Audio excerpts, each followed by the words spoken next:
Você conhece ergonomia? Acho que quando esse nome vem à sua cabeça, você pensa logo em melhorar a postura, olhar para um ângulo correto do computador, se alongar.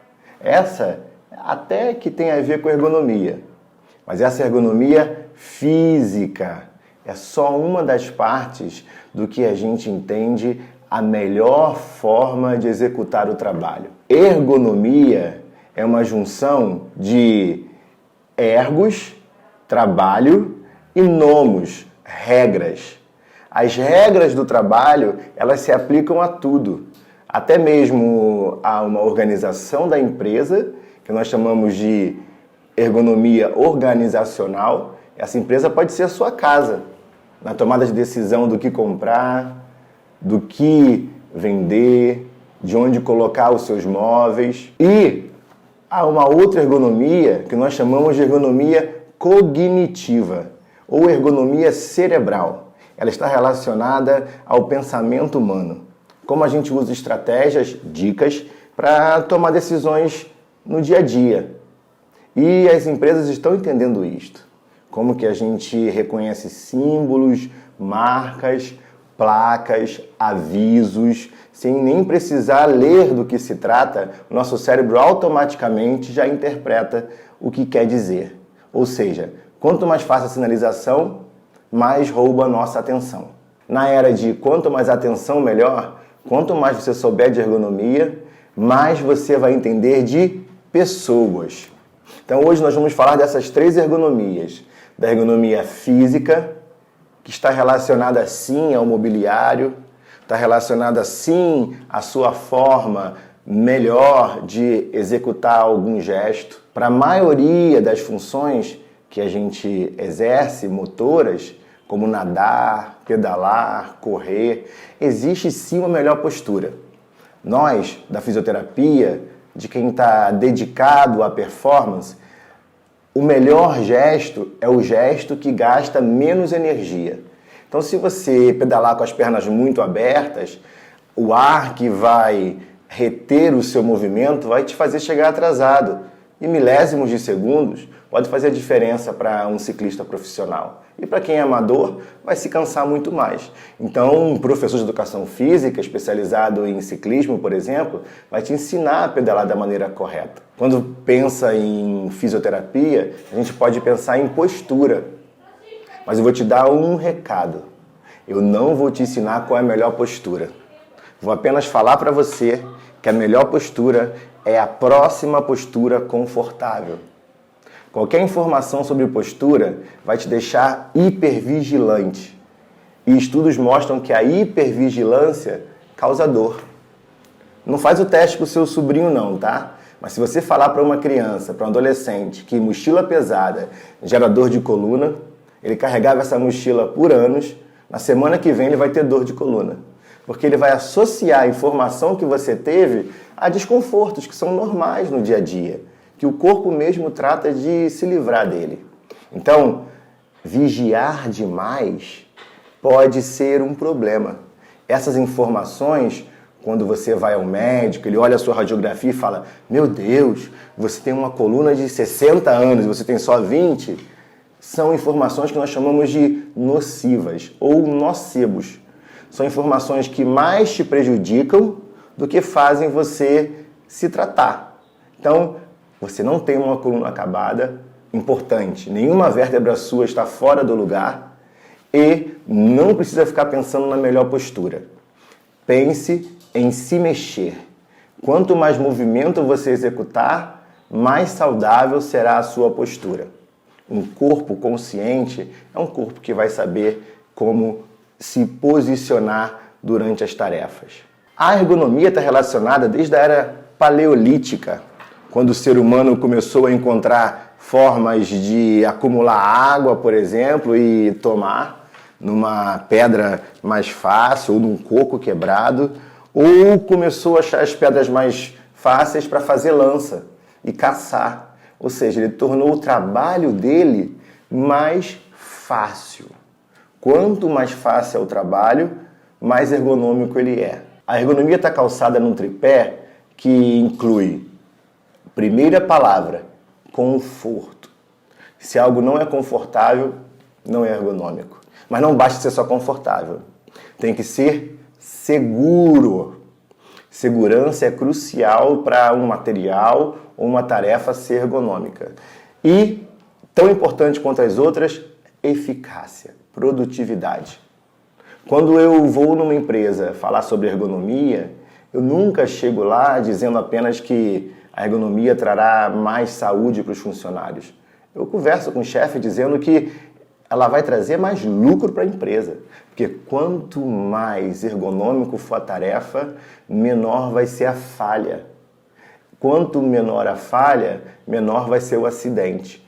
Quanto menos acidente, menos esse empregado vai precisar faltar. E o absenteísmo é uma realidade das empresas hoje em dia.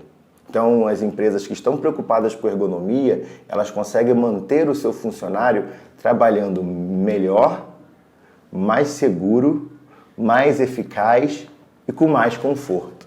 A outra ergonomia que está relacionada à organização, ergonomia organizacional, também é muito importante. Tomadas de decisão, por exemplo, podem ser tidas como uma matriz ergonômica, como, por exemplo, a GUT. G-U-T. G vem de gravidade, U vem de urgência e T vem de tendência. Essas três letrinhas podem salvar o seu dia a dia. Ou seja, se você tem um problema para resolver no dia a dia e você usa essa matriz para solucionar o seu problema, ela vai te dar uma pontuação.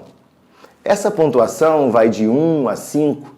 Ela vai fazer com que 5 seja algo ou muito grave, você tem que solucionar logo, ou muito urgente, tem a ver com tempo, se não fizer agora o problema vai aumentar, ou com uma tendência, algo que se não for resolvido tende a piorar ou tende a não agravar. Então, se piora, você dá a nota máxima, se não piora, você dá a nota mínima e depois você multiplica. Então, eu costumo brincar com os meus alunos dando um exemplo de uma casa, onde um filho quer ir para a Disney, alguém quer comprar um novo automóvel e você precisa pagar alguma conta. O que é mais importante nesse momento? Para cada um da casa, a sua demanda vai ser a mais importante, pode ter certeza disso. Contudo, se você botar na planilha, talvez você perceba que a Disney pode ser em outro momento, porque ela vai estar lá, ela não vai embora. Ainda que seja grave essa ausência de desejo realizado, ele poderá ser cumprido em um outro momento. Você vai perceber que a urgência disto não é tão grande, porque não é fazendo mais rápido que a solução se encontrará, e nem a tendência é algo grave. Mas talvez a compra do carro seja algo mais importante, porque a família é grande, tem que levar a criança para a escola, isso está dificultando você ganhar dinheiro, porque tem que dividir o carro com a esposa. Mas será que o carro é mais importante do que uma conta importante que você tem que pagar? Se você botar esses números numa planilha, quando a gente fala de planilha parece complicado, mas não é mesmo. Eu vou deixar o link aqui na descrição de como baixar uma tabela GUT, entender um pouquinho mais sobre ela, como eu costumo fazer com os meus vídeos. Toda a informação ela é cientificamente embasada. Então, você vai perceber que se a gente conseguir sistematizar as nossas decisões, elas ficam menos emocionais. Isso é ergonomia organizacional. Uma empresa, por exemplo, que o grau de hierarquia não é muito claro, geralmente as empresas familiares são assim, o trabalhador tende a se sentir muito estressado, porque não tem com quem se queixar, por exemplo, porque o pai, o irmão e o filho são os donos, os gerentes. Então é muito importante que você tenha como facilitar o trabalho do seu empregado, gerando uma organização na empresa, onde ele saiba a quem se dirigir, onde ele saiba que tem um plano de carreira, onde ele tenha os recursos, as ferramentas mínimas para trabalhar, Alguns empresários me perguntam, Renato, como fazer essa ergonomia melhorar? Essa ergonomia só vai melhorar quando você comprar, por exemplo, um bom grampeador para sua empregada trabalhar. Não é nada muito complexo. A terceira ergonomia, e eu deixei ela por último, talvez porque ela é central, assim como o sistema nervoso é central nesse canal. Eu gosto de falar de cérebro, vocês sabem disso. Ergonomia cognitiva, ou ergonomia do cérebro. Ergonomia relacionada às tomadas de decisão e às informações. Sempre que a gente precisa fazer com que as pessoas tomem decisões, e essas decisões precisam ser rápidas, precisam ser bem interpretadas, é necessário que a sinalização e a comunicação fique perfeita. Nem sempre o que você sinaliza, o que você fala, é bem interpretado. Você sabia que em alguns locais da Ásia, sentar com a sola dos pés para uma outra pessoa pode ser um sinal de agressividade? Ou alguns sinais com a mão podem ser interpretados como um gesto obsceno e em outros locais é apenas um ok? Então, você entender como as informações são processadas de um indivíduo para o outro vai te fazer falar a coisa certa, chegar da forma que você pensou em quem você precisa dar o seu recado. Então, você já viu que tem uma maçãzinha aqui na frente do meu computador? Você deve saber o que significa essa maçã. Ou seja, quando você olha essa maçã, se você gostar desta marca, talvez já te desperte uma vontade de adquirir esta marca. E a ergonomia cognitiva sabe disso. A maioria das nossas compras são compras emocionais. Ou seja, você vai numa loja, precisa comprar uma bolsa, se você for mulher principalmente, aquela bolsa parecia que te faltava, parecia algo muito importante para você. Eu costumo brincar que as bolsas de 2 letrinhas são as piores, são as mais caras. Então você compra a bolsa e fala, eu preciso dessa bolsa, eu trabalhei tanto, vou colocar as coisas mais importantes ali dentro, mas de verdade você não precisa. É o seu cérebro, cognitivamente, que está se justificando pelaquela sua emoção. Os homens também são assim. Quando vão comprar uma nova máquina, um novo relógio, ou sentam num bom carro, fala, eu precisava deste carro. Precisava nada. Um carro com a metade do preço faria a mesma coisa por você. Mas cognitivamente você usa a razão para justificar a sua emoção.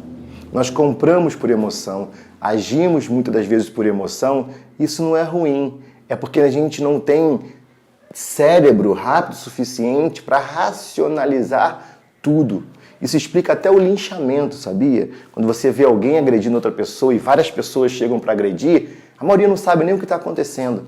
O linchamento da rede social é a mesma coisa. Você compartilha um vídeo revoltante sobre alguém e às vezes aquilo é uma inverdade e compartilhou pela sua emoção, distribuindo as famosas fake news. Então, quem sabe de ergonomia cognitiva consegue um alcance maior das suas informações. Então, saber como se expressar, qual a vestimenta diz sobre você.